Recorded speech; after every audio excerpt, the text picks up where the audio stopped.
All right, what's going on, guys, and welcome back to another video. In today's video, I'm going to be breaking down how I generated $80,000 in 1 week with the lead up to Boxing Day. Some of the things that I implemented in my ad accounts, the things that I was doing on the back end, and some of the key takeaways that you can get out of this video to implement into your own business to take things to the next level. So not only am I going to explain those things in this video, but I'm also going to dive into my computer and just show you kind of the back end on how I've got those set up, how to implement them, and realistically how to put them into your own business so you can use them. So one of the things that I was thinking about with the lead up to Boxing Day and Christmas is that people are going to be in relax mode. People are going to be at home, they're not at work, they're on holidays, just scrolling on their phone and mindlessly looking for things to potentially buy online. And I took this into consideration and understood that it might be time that I could push my best performing campaigns a little bit more aggressively during these times. One, because I knew that people were going to be more in that buying mentality. There's less things that people were getting distracted with,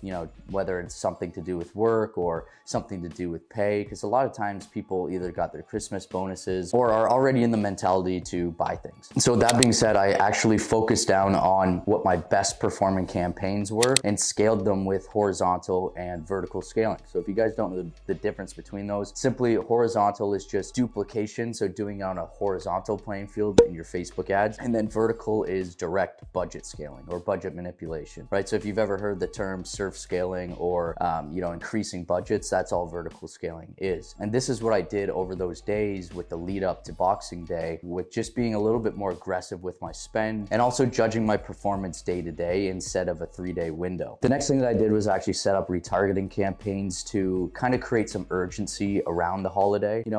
In the market, a lot of people are aware of different holiday sales and urgency around those deals, as Boxing Day is typically, a 1-day deal or potentially a Boxing Week sale. So it's using urgency in those retargeting campaigns to just paint the picture of, get it now or miss out. And I use that a lot in my ad copy through those campaigns, and just really reiterated the importance to take action now so that I could get those impulse purchases during this time. The next thing that I had set up was email campaigns. So not just your email flows, bringing back people from abandoned checkouts, so on and so forth, but actual dedicated email campaigns towards Boxing Day. So I ran a VIP email campaign with the lead up to Boxing Day, and then also a 3-day blast on the day of Boxing Day, and then a follow-up email campaign during, this week that we're in right now of Boxing Week sales. So these things is not only taking your existing list of people who have bought from you, people who have, maybe added their email but abandoned checkout, maybe they purchased, maybe they didn't, but taking your entire list and sending these email blasts out to. Now you can separate the lists into different segments, but this is more specific for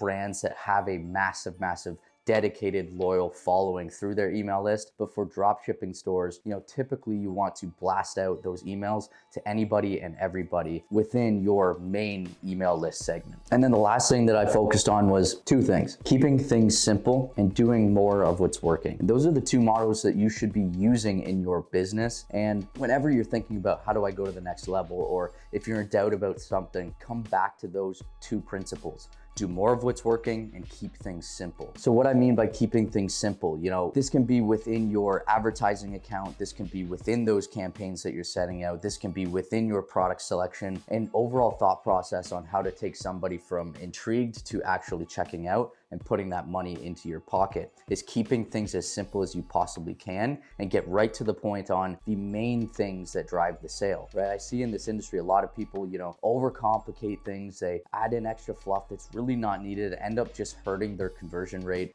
and hurting their overall process. So keep things simple and keep that in mind whenever you're doing anything in your business. And you also want to be doing more of what's working. And what I mean by that is simply looking at what's moving the needle the most in your business, whether that's a specific product, a specific offer, a specific creative or batch of creatives, and going all in on pushing your budget to those things. I see a lot of people thinking that they're scaling when realistically they're testing new things, new variables, and changing things when it's not needed, and that they're not actually scaling by putting their budget into what's already working. So always make sure that you're doing more of what's working, and this is going to help you tenfold whenever you're trying to scale any part of your business. All right, so with those things being said, I just want to jump into my computer and go over some of these things with you on how I've set these up and then how you can implement them into your business as well. So without any further ado, let's jump right in. All right, and real quick before we get into it, I just want to show you a little update on the store here and actually hitting that $80,000 a week.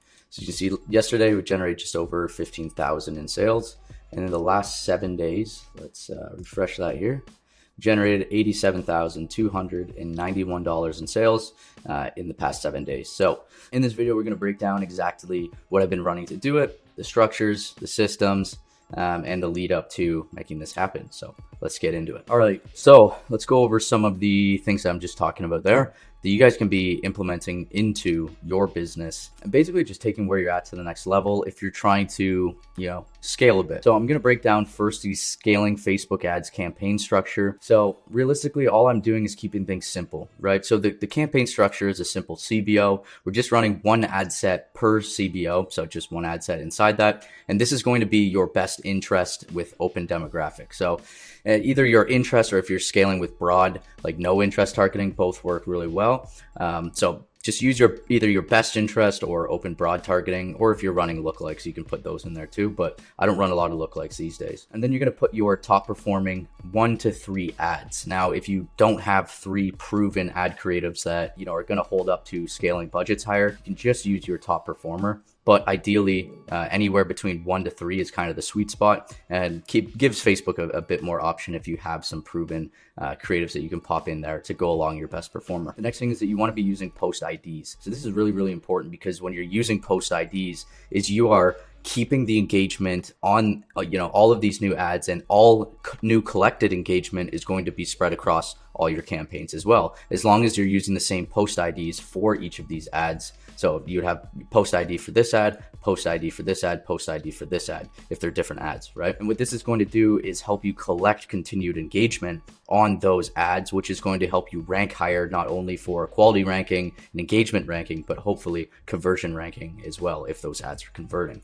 So this is just going to help you, be seen as a better ad in the auction in Facebook's eyes and get you better bids, right? Because we're running these CBOs on auto bids. We're not using any bid caps or cost caps, just all auto bids. And then what we're going to do is scale. We're going to scale with horizontal and vertical methods. So we're going to do both. So horizontal is simply just duplicating. So doing things on a horizontal scale, doing more of that by duplication, and you can duplicate and increase budgets on the new duplications.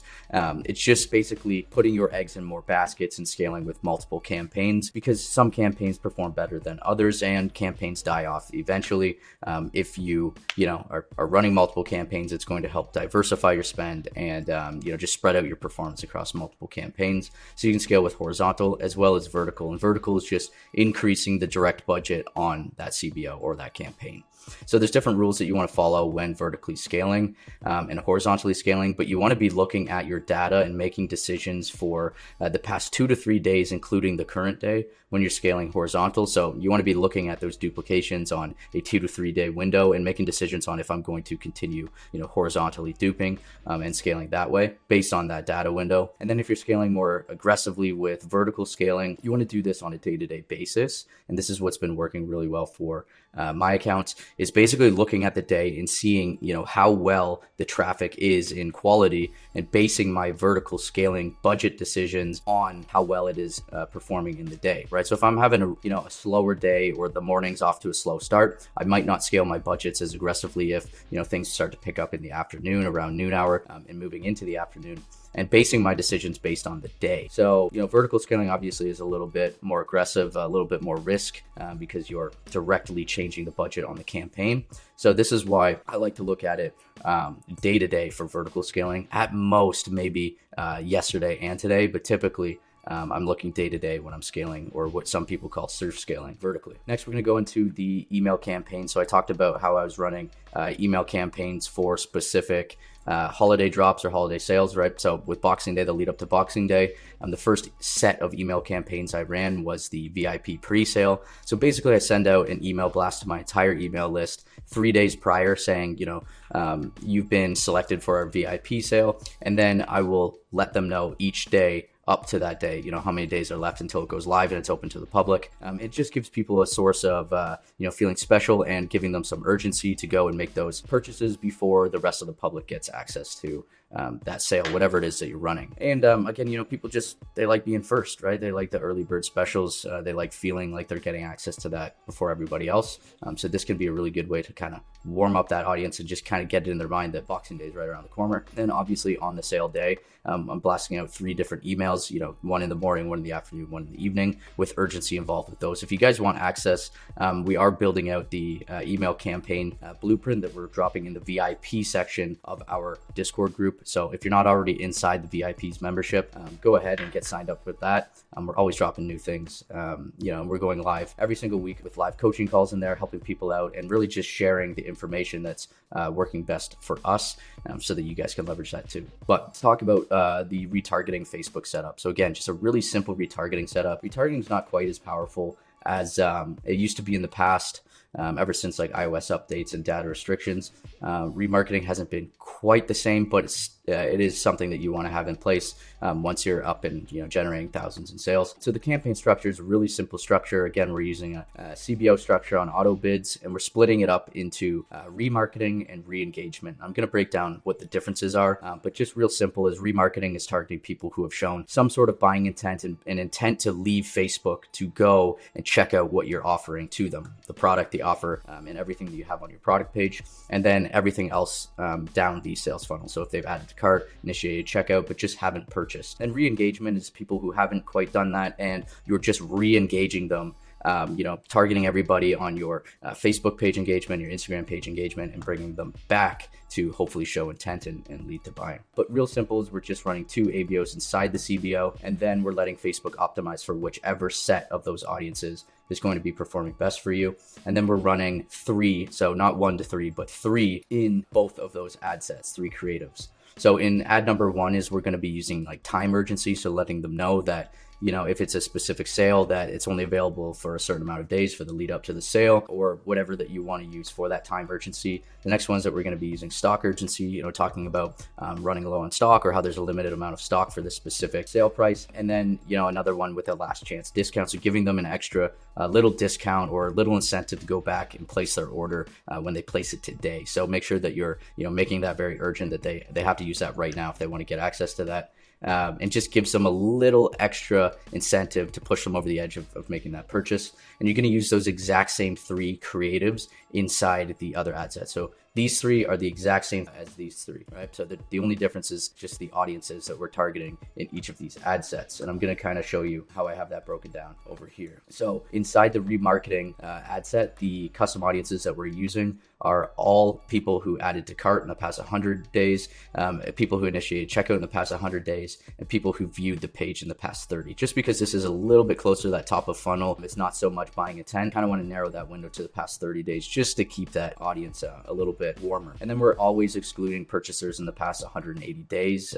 If you're dropshipping, obviously you might want to do that a bit different. If you are running a brand, maybe you do, a clothing brand and you run drops every month or so on and so forth, you can narrow that down a bit more. But for this purpose, we're just excluding all purchasers in the past 180 days, because our whole goal with retargeting is not to put our ads in front of people who have already bought, but to go and retarget people who haven't. So we're just excluding people in the past 180 days. And then in our re-engagement ad set, so the custom audience that we're going to be using here is all of our Facebook page engagement in the past 30 days and all of our Instagram page engagement in the past 30 days, excluding those purchasers as well. So this is, again, just going back to the socials and targeting, everybody who has engaged with the page but hasn't purchased yet. So we're going right to the top of the funnel, right? Because your funnel typically looks like your engagement audiences, people engaging with your page, your ads, so on and so forth. And then it goes down to the next tier, people actually clicking through to your website, viewing the page, but not adding to cart or showing buying intent. And then going down to the bottom of the funnel, which is people who have added to cart, initiated checkout, maybe added their payment info, but haven't purchased from you yet. And then obviously at the very bottom of the funnel are the people who have purchased. So that's typically how I'm setting up the retargeting campaigns, CBO campaign, splitting between remarketing, re-engaging. And then for the budget, you can just start really low. Again, you don't want to be retargeting until you're spending, hundreds, if not thousands a day on ads. Typically, if you're spending more than like $200-300 a day, I might launch a really low budget retargeting campaign. But you can start at like $20 and increase it as performance increases as well, until you're starting to find that sweet spot of whatever your target return on ad spend is or cost per purchase that you're looking for with those retargeting campaigns.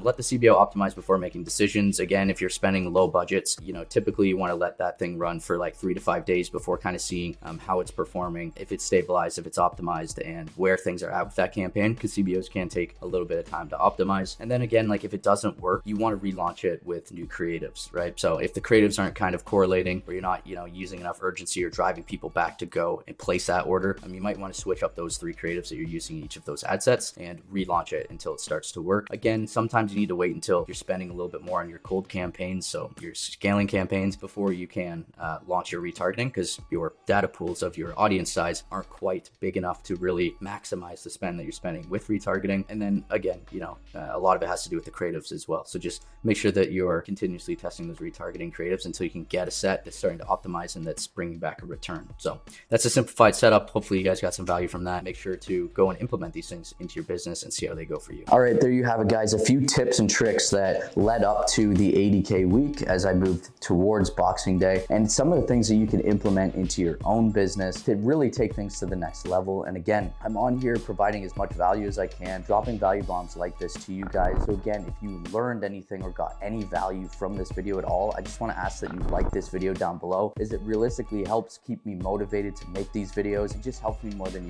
grow this channel. Then also, if you haven't already, subscribe to the channel, as I'm dropping videos like this each and every week on the week, so you don't want to miss out on those. And then if you want to take things to the next level, I want to invite you to join our private e-com Discord group down below. This is where you can get answers to your questions every single day. Maybe there's something that you're struggling with and just want another angle on. You can ask those things there and get direct access to me and my business partner as well. So thanks again for sticking around to the whole video, and make sure to be implementing these things and actually taking action on them, because action takers are money makers. So without any further ado, I'll see you in the next video.